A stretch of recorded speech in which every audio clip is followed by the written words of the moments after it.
Things that I've seen crazy on the internet and everything, although technically it is what I saw on the internet, since that's usually the first segment that we usually do.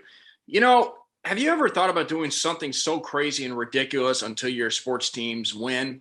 Like if they're in the midst of a losing drought, have Yeah, you ever thought of doing something? yeah. I've heard of I've heard of this was I think 2 years ago where the guy one of the fans of the of the Bengals Mm. was kind of set on a roof. He sat on his own rooftop until they won a game for the entire season. He just lived up there in a tent or something. That's the craziest thing I've heard. Well, try living up on top of a billboard in the cold, missing out on Thanksgiving, and nearly What? approaching Christmas.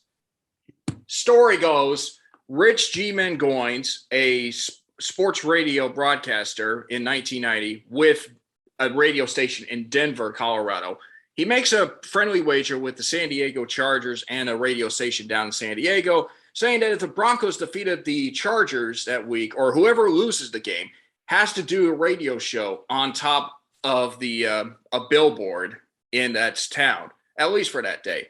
Well, Denver lost that game, and Okay. they had lost now 2 games in a row. But the bosses came up with the idea saying, "Hey, how about you live up there until Denver wins the game?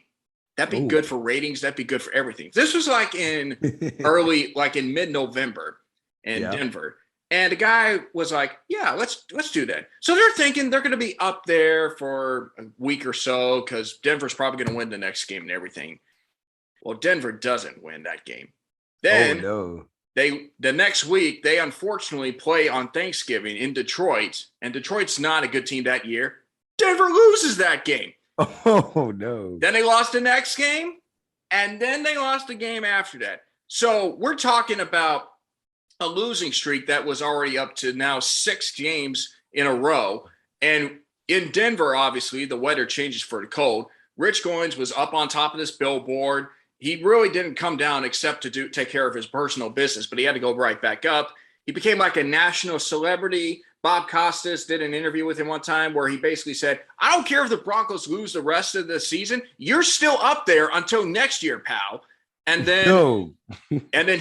he suffered through pneumonia, but he couldn't go home. He got shot at one time, missed him by 10 feet. Even John Elway once drove up to him, say, "Hey man, you're number one," and gave him one finger, but it's not the pointer finger. I'll say that. So finally, 33 days after it started, the Broncos won a game, and he got to come back down. So this was about a week or so before Christmas and everything. Jeez.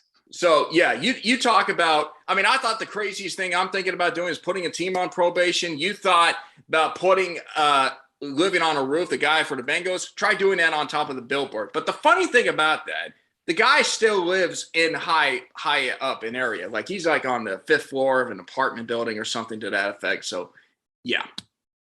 That is crazy. So you said he had pneumonia and he couldn't go home. He missed Thanksgiving. He got shot at, you said? That sounds like New Orleans to me.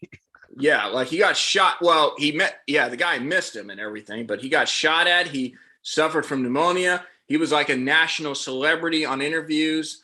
I mean, fortunately for them, the station did build a heater for him so he could like hang tight there. So Okay. so that's one thing they did. That is crazy. Kenny, I could see you doing something like that. Would you do that? Well, I don't know if I would do it on top of a billboard or so. Yeah. It would have to be some kind of place that I can be sustainable up there. But I don't know. I mean, maybe not a billboard, but maybe like on top of a building or something. Well, I'm not really much of a heights guy myself. So Yeah, I can't see you being a heights guy, really. no, I don't know, man. Like it just would have to depend on the location or the whatever it is that I'm surrounding myself with. I don't know. I don't know. I'm thinking in the future, I may do something crazy over the summer or something where I just, I mean, I got a lot of plans over the summer, but I may do something to that effect. We'll see. I'll keep you guys updated on